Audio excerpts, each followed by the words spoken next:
the Drive to Success podcast. Today, my special guest is Albert Corey. Welcome to the show, Albert. Thank you. Thank you.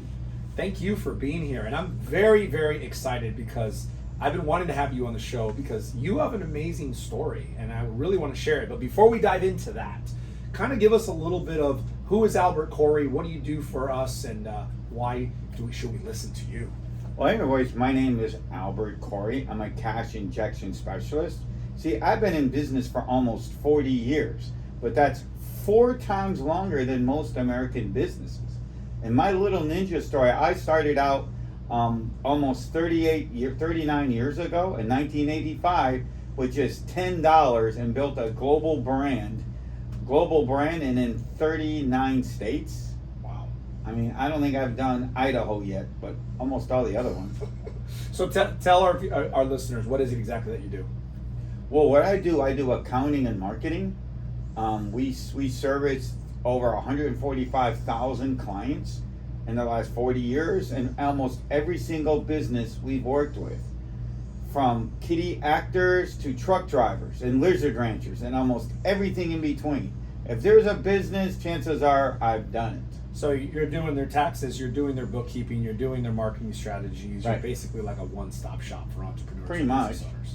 And why do you do what you do? Because basically, I like helping people. I'm tired of all saying, money. Because guess what? The more money you can put in your pocket, the more things you can do and change the world. True. And by supporting people with their bookkeeping, their taxes, knowing their numbers, you're able to assist them not only in having more cash, but being able to spend it more wisely, right? Yes, sir. And so let's go to the Drive to Success, your story in the book. Let's talk a little bit about your every entrepreneur has failures, right? So right. let's go down to some of yours. Let's start from the beginning. Well, I think one of the first ones was, I think in the beginning, you either got to start believing in yourself, and you can't be afraid to spend money on yourself. I think in the beginning, I can tell you a couple of times that I look at Albert 10 years later, when the internet and all the gurus and stuff came out, I can tell you that, I don't know if you know Russell Brunson was. Of course. That when he had his first, the 25,000, whatever club, I don't remember what he calls it now, then I'm saying, oh my God, $25,000. Now, like, I dropped 25K on stuff, it's like, okay. But back then, it's like, oh my gosh, Well, isn't that the difference? How you look back and you like at one point in your life, $5,000 was a lot of money to invest in something, and then at one point $15,000, and then $25,000, and then $50,000, and now it's like $100,000. And as you begin to become more successful financially, you start to realize that you do the same thing just in larger amounts, right? Right. And also, I think what the other key is and life got easier. I think COVID, was when I probably semi-exploded. People are going to say, wait a minute, why do you say COVID? Because guess what, right? During COVID, while all your, Netflix, oh my God. I think I was on a Zoom call, like almost every day. And so funny, and some of these people, I became friends and blew up stuff because I was always doing their Zoom calls. Obviously people couldn't go out. I couldn't go travel the country like I was and I'm doing now. But I was always seeing new people, and those people led to be friendships, and those people became customers and colleagues and affiliates, and they're sending me customers, and all because, I think another quick story, can I tell you a crazy story? Of course. What I kind of even learned this, but I was always doing it. If somebody gives you a calendar link, an appointment link to go meet somebody, click the button. Dude, click it. Yeah, they're going to try to sell you, but just listen to them say hi. At my point, I tell people, hey, look, dude, I'm here to say hi to you. I'm not trying to sell you. Don't try to sell me. And if you get pissed off at when I say that, bye. God bless you. I'll see you in another life. Well, at the end of the day, isn't everyone trying to sell something? Right. But the key is to focus on building relationships. Right. And I think that's what I've heard you say that many times. It's like, always take the time to focus to build a relationship, right? Right. And another thing I will tell you is, and it kind of, I came up with this phrase maybe 3 or 4 years ago, is I'm going to give you the keys to my kingdom to open up every single door I have. And what I realized later in life at 63 was that you give everybody the key. Because the ones who open up the door, they're not your customers. They're never going to come to you. Ever, never, ever, ever. But the person who gets stuck because you gave them all that information are going to be your two things start to happen when you start doing this. Either one, they become their customer, or two, they're going to say, I know the guy who can help me. Now, you might not need my services, but I made so many friends and so much money on I know the guy. So just to clarify what you're saying is always give freely, always give value, always give information. Don't hoard anything to yourself because you're scared that if I give them the information, then they're going to want to not work with me. Because in the end of the day, if you give freely, people know you're the expert, they know you're the go-to person, and when they need it, either they're going to go to you or they're going to refer you, right? Right. And I could tell you, in the office, I'm helping people do stuff. And my dad used to come around, and hang out, and he'd hear me talking about helping somebody. He would tell me in Arabic and English, what the blank are you doing? Because you're telling them how to open up a corporation, you're never going to get any money. He said, Dad, chill out, relax. Wow. Yeah, I mean, I agree with that. I teach people how to build their brand, and most people don't have the time or the experience to do it, even though I told them. So that's something that's very valuable. Let's talk back. Let's go back to coming to this country, because you're not from this country. Well, I was born here. So you're the first generation American, but your parents came. Right. My parents came from Lebanon. Well, actually, my mother was born here in 33, but my grandparents were from Lebanon. So my mother used to always tell the story that when she was born in Western Massachusetts, she didn't speak English.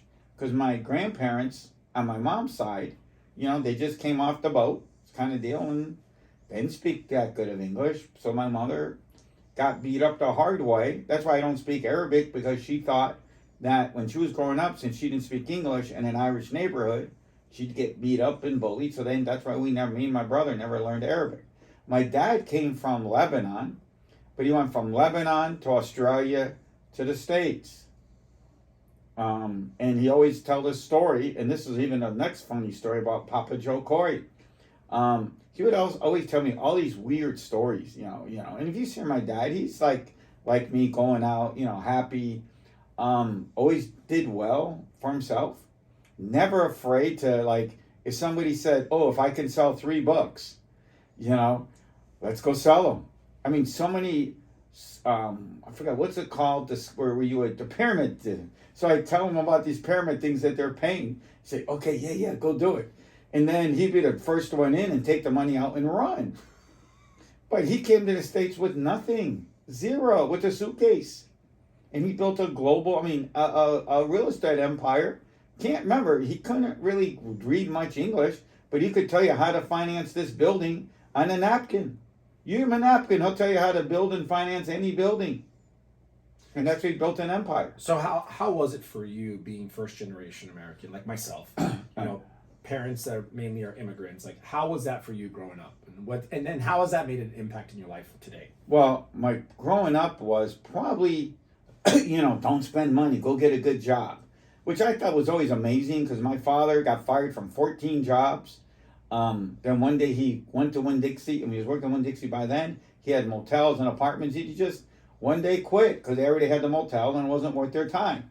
Fast forward to me, the biggest stroke in my life was, I was working H&R Block, which is kind of another story of how I got there.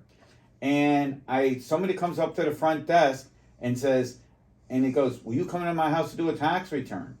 And the manager goes, sure, $500. This is 1985, guys. And they're only paying me $5 an hour. So then after I was up, I went home, ran up the stairs, told Papa Joe Coy, Dad, we're going to be rich. We're going to do tax returns. Guess what my dad told me? Who in the blank is going to come to you? By the way, this was both in Arabic and English. Okay, and every word that I can't tell you because you're a good Christian audience. You're dumb and stupid, and I ain't the bank. That's what he told me. And in reality, as you look at it 45 years later, because he was scared that if you don't make it, what are you going to do? You had a good job as a manager at H&R Block, have a college degree. Why are you going to go out and start hustling tax returns at $20 a pop? Because he would say, who's going to come? Because H&R Block, Liberty, Hewitt Johnson, all the big you're competing big with the big companies. I'm not a CPA, never was a CPA. But So for a moment, let's talk about that. Let's talk about like the misconception about having to go to a CPA opposed to accounting office like yours, which is not necessarily a certified public accountant. I'm not a certified. But so explain the difference for people who are not clear, because they don't. I know a lot of people don't understand. Here's the trick: you don't really need to go to a CPA, and I'll break this down in a minute, to go to get your taxes, bookkeeping, anything done. Probably the bigger you are, you might maybe need it, but from the 0 to 3, and my avatar, my sweet spot, I love working with 0, no employees to 4. What I call the mom and pop shops, they don't really need it. What range of revenue? Probably my sweet spot is between maybe 150,000 to I got a couple of people making 3 and 4 million. But it's not about, Ray, the amount. It's when I'm going to define it as, are you a mom and pop operation? So if you're still a mom and pop kind of, well, what would be mom and pop? Well, like the guy who has a store and a shop, construction, has a couple of workers out there. Obviously, he doesn't have a shop, a store with secretaries, bookkeepers. How many employees do you get to when you're no longer mom and pop on average, usually? Probably, I think you got to start to think something differently. When you have like 5, maybe 4 or 5 W-2 employees, contractors no, because contractors is a different. Contractors. You can have 17 contractors. No. But let me define what I meant. Why contractors doesn't matter, because what I'm calling an employee, Ray, is that they're in the office, directing traffic, payroll, everything else.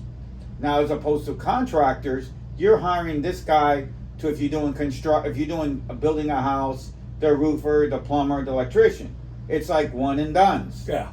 As opposed to somebody in the office, they're directing, they're like directing and taking care of stuff. Got it. And how do you feel about nowadays with VAs? VAs are good. See, I think VAs came about because Americans are just plain stupid. Bottom line, VAs is just that, guess what? I mean, when you get the right VA in the Philippines or wherever you are in the world, whatever country, they're really appreciating what you're giving them. I mean, you don't want to give them 25 cents an hour either. That's not my question. But they appreciate. They're really working hard. You got a good VA and whatever you pay them, they're really appreciating, because whatever you're giving them is more money than they ever could dream of in their country. Yeah. And the problem is, right?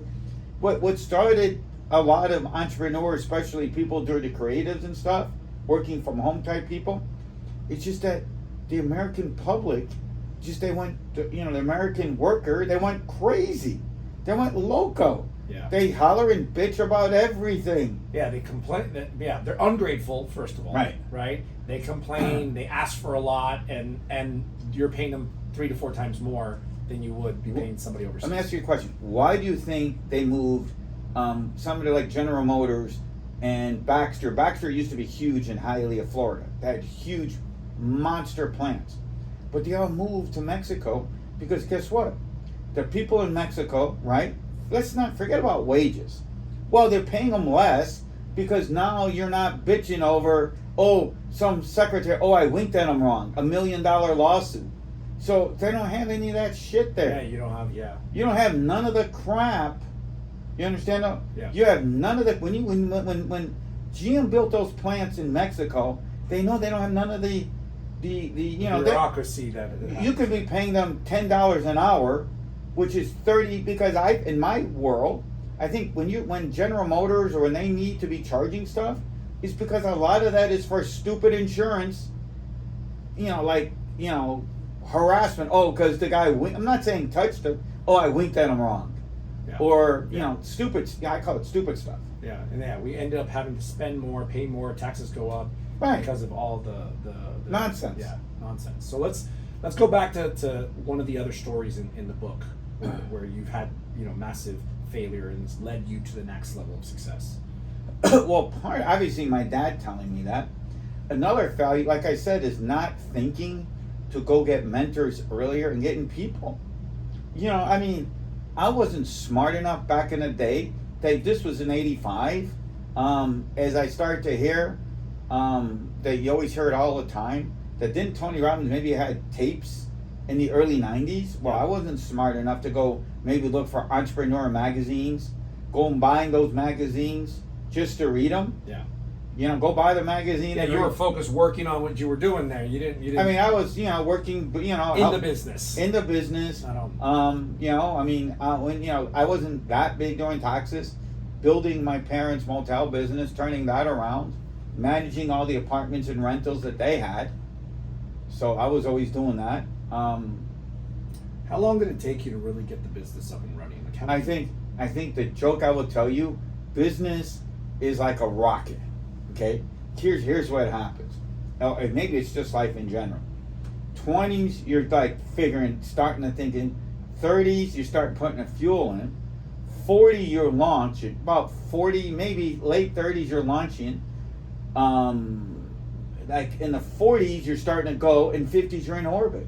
So by 50, if you started when I started when I was 24, by 50, my business was in orbit. That's it. You're good. You don't have to work. You choose now to travel the country speaking, right. and you do this because it's a passion for you. Right. you. So obviously, the older you get, but I'm just saying the sweet spot is probably at about 50, 55. You're already in orbit. And I saw it even with my brother was a divorce lawyer. He goes, if his grandkid said, he's got a baseball game, I'll tell him, do I have any court? No. Okay, bye. I'm going to the baseball game. Because at 50, he's like close to 70 now, but now his business is in orbit. At 55, your business is in an orbit. And well, if you're doing it right, of course, right? Right. Yeah. So if it's done right, at 55, your business is in orbit, and you can do whatever you want. It's true. I feel that because I feel like as I started my business in my 20s, and exactly what you said, and now I'm in my 40s, and I really feel like within the next 8 to 10 years, right. Like that's it. It's done. Like I'm set. Right. You're in orbit now. You do whatever you want. Yeah. And so talk about that. I think it's very special that you are at a place in your business where you don't have to work. You choose to work, and you also choose to do things that you enjoy. And a lot of that is being able to share your knowledge and your experience with other entrepreneurs to help build them up. Why do you do that? Why do you care about that? I think maybe because it's the Lebanese in me, life is boring. First of all, life is boring. And if you really build a business that you're doing that you like, I've never seen that one Lebanese person from North Lebanon or from retired at any age. If you can get up, because it's fun to go up. You don't want to sit in your house and do nothing. We're on a Thursday afternoon here. I could be sitting at my house in my pool, watching Netflix in the pool, or do like I do in football, watching football in my pool on a Sunday. How cool is that? But you're here with me, and I appreciate it. No, thanks. but that's my argument. Yeah. And you didn't have to come here. This wasn't for you to get more clients. This wasn't for you to build more business. It's something that you enjoy sharing your wisdom and experience to support the next generation. Right. Because it gets to be fun, and it's. I'll never forget. I got this one guy. Ricky, he's a Cuban. He's Cuban, born here in Hialeah, Florida, and he's a country singer.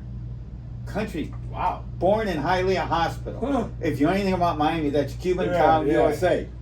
But yet he's always coming to me and asking me, and he know nothing. He was a music single until all of a sudden I tell him, hey, Ricky. Because I like watching stuff and figuring. I said, hey, are you doing T-shirts? Because I go to concerts, they sell T-shirts. Yeah. Oh, I didn't know. Now he's selling T-shirts and hats. Are you doing a texting system? I didn't know. Because his father, God bless his father has a moving business, but they don't know it. I love them. I'm not, but they don't know nothing because nobody was ever there to help them. So how did you go from doing taxes and bookkeeping and accounting for businesses into showing entrepreneurs how to market and grow their businesses? Because I always, and it all started, the funny part is, about 7 years ago, and I've been always doing crazy shit all the time, where my dad would say, I have a tax office, and tax offices by design, you only work 96 days, and the office is supposed to die. So this has all started me doing from MLM to all kinds of stuff along the way. So then, I don't know what happened, Russell Brunson stuff came around, and the next thing you know, I'm trying to figure out ways, what can I do to make money the last 8 months, the last 8 months. Outside of tax season. Out of tax season. But two things starting to happen. It's the craziest story. I mean, this is like, let's see, when did I really start? Like 7 years ago, 8 years ago? Something like that, right? And then all of a sudden, like today, the craziest thing was for the last, every year, the off season gets busier and busier and busier. The off season. Off season. So what I said is after April, I say after May 1st. After May 5th, I go into off season mode, which is 9:30, 9 to 3. But every day, the phone has never stopped ringing. Emails to doing returns has never stopped. I haven't stopped. Every day, there's always a return coming in. And now, to put it back in perspective, right? And I know this day like it was yesterday. On March 16th, 2006 was the day that might have changed my life. Now you're going to think it's going to sound crazy. It's like finding Jesus kind of deal. Nobody came into the store. So I went and I bought a truck. It wasn't about buying the truck, but it was about the number, why I'm bringing up the truck thing. Nobody came in the office. One call all day on that day. And maybe I needed a car, so I bought it. But it wasn't about buying the car. It's because I went and bought a car. I mean, I needed a car because nobody came in at all. Zero. So, just to be clear, so you have a day where no customers come in. This is middle of tax time. In the middle of tax season. And I had a beeper store combined, had all kinds of stuff going. Nobody, zero came in that day. So you went out and bought a car. And because I needed one. But it wasn't about buying the car. It was like, that's why I remember the day. They said, I better figure out how to do this. That's when it clicked. You said, I can't just sit here and wait for customers to come in. Right. I need to do something about it. Right. I bring up the car just because that's the day it clicks. You know what I'm saying? I went and bought the car. Got it. So that's I remember the day that it was so dead, I went and bought a car. So now you tour the world. Right. You're at multiple events. You're speaking on stages with several high-level entrepreneurs, and you're basically sharing your 40 years of experience and knowledge in not only building your business, but how to run it effectively, how to keep more cash in your pocket, how to create cash injections into people's businesses. And what's your advice to small business owners who maybe haven't been around as long as you have, 40 years, are either struggling or just looking to take their business to the next level? Well, depending on whether you're penny, if you want to be penny, penny foolish, I'm going to tell you, start watching YouTube videos. Another thing is, if you see somebody on the internet that says free download, you get everything free. If you go to a conference or you see something that says free discovery call, you click every single one. I think that's my new thing. I click every one. Because you learn from every single one. Not only learn, but you're going to make a relationship. Maybe you can help. Maybe that guy you're calling, I've actually made money. This sounds crazy. By opting into somebody else's market. Right. Because all of a sudden I do tax stuff and people get stuck. And the next thing you know, they're asking, off camera, oh, can I help you? Can you help me? I have these issues. Or I have somebody on my team or got issues. Wow. All because I click on every single opt-in. Everyone. He comes in your email, and at the very least, you get cool content. Now, you might get a zillion emails, so then eventually you delete them. Or you just let the text is going. I got it. So let me ask you this question, Albert. What does success mean to you? I think at this point success is helping other people, and now doing whatever I want in life. Whatever I want. I went to Australia. And here's a funny part. Can I tell you a funny story about Australia? I told you my brother's a divorce lawyer. So the last trip we went, my wife asked my brother Joe, hey, let's go to Australia. You know, because we got, I mean, my father was in Australia and I got cousins and stuff there. And like, we just, because we work on our own, I mean, I'm not tied to anything. He goes to, let's go. He goes, oh, I can't, because I have court. I can't just go that easy. But here's another story that kind of relates to why you gotta do what you want to do. My son was going to University of South Florida, Central Florida in Orlando. His girlfriend, now his wife, calls up and says, Lewis is in a hospital. Mind, this is the middle of tax time. It was like, you know, this was like 7 o'clock at night, and next thing you know, at 6 o'clock in the morning, she's in the car, checking him out in Orlando. So, problem is, you got to go out and do your own thing and get things going so you can do whatever you got to do in life. Whether helping your family, between helping your family or going on vacation. So I do whatever I want. Sure, it could be in the middle of tax season, but if I'm going to go walk, you know, because I've sat all day and I'm going to go walk on the sidewalk and there's 30 people there, I go, I'll be back. I mean, I don't go maybe to lunch, but I'll just go walk on the sidewalk and just. So success is being able to make your choices and do what you want to do. Your choice, baby. Live life. What's the new saying? Live life on my terms. Live life on my. Oh, I like that one. By the way, let me write that down. That's gonna be my next meme. Live life on my terms. Right. Like and that. yes, you're gonna have. But the difference is, you got to go out and pay for it. Yeah. You know, pay for it is. You weren't there when I was doing emails and computers breaking at 1:30 in the morning. You know, getting the e-files out and stuff. You weren't there when during tax season. I think the latest we did somebody was 1:30 in the morning. You weren't there and then have to get up at 7 o'clock and do it all over again. You know, you're not there when we were doing this.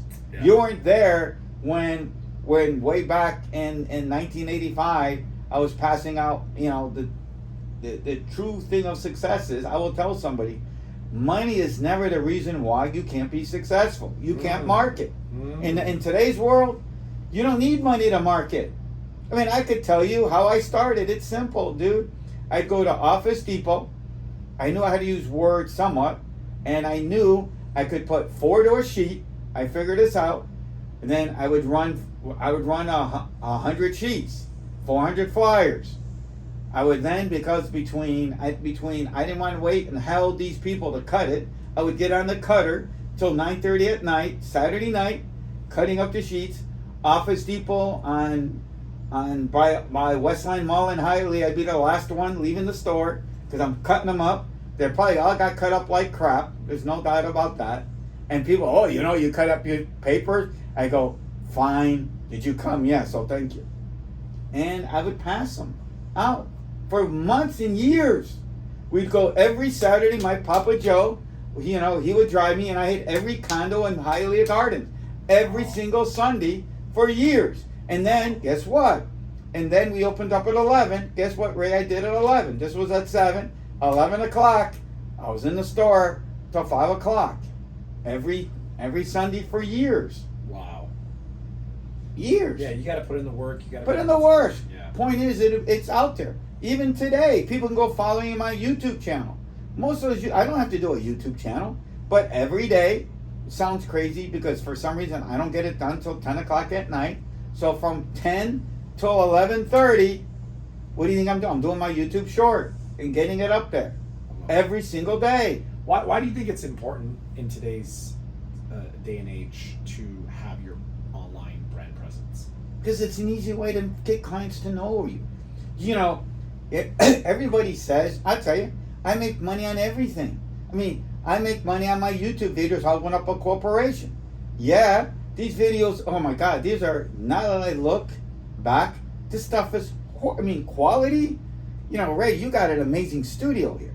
But this was done on trying to do Zoom with PowerPoint.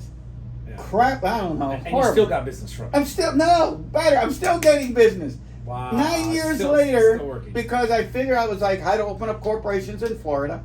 People look at it, people call, and it's up to you close them. Well, I love that point, Albert, because basically what you're saying is it's better to get something out there, even if it's not perfect, because it's better than nothing. Right. Done is better than perfect. Yeah. What is it?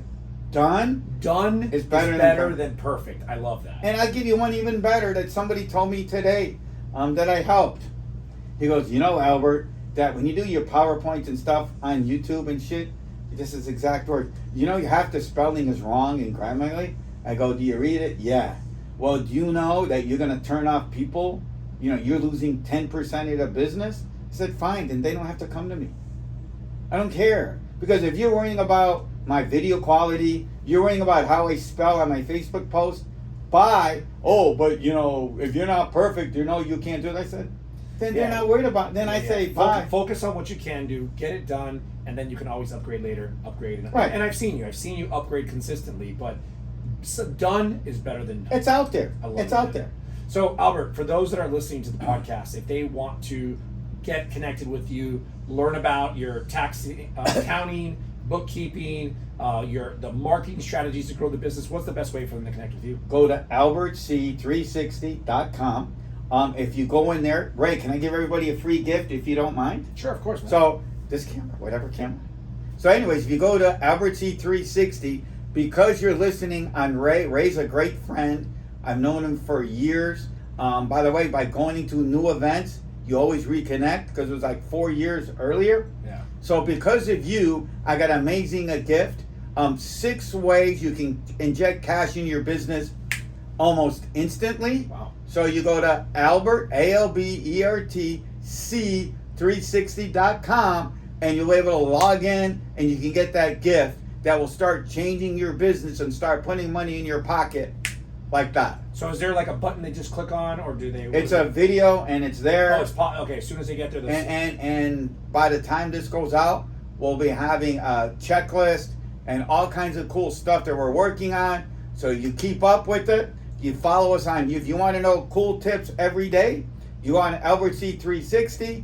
You go to social media and YouTube, and every day there's a YouTube short, or there's probably over 1,600 business tax videos. Wow. 1,600 videos to help you take your business to the next So they can level. search for anything and it's all going to be right there. Anything. I love it. Albert, thank you so much for being on the show. Thank you. I appreciate you. And thank you for joining us on another episode of the Drive to Success podcast. I'm your host, Ray Perez, reminding you to never leave for tomorrow what you can do today and always stay true to your brand.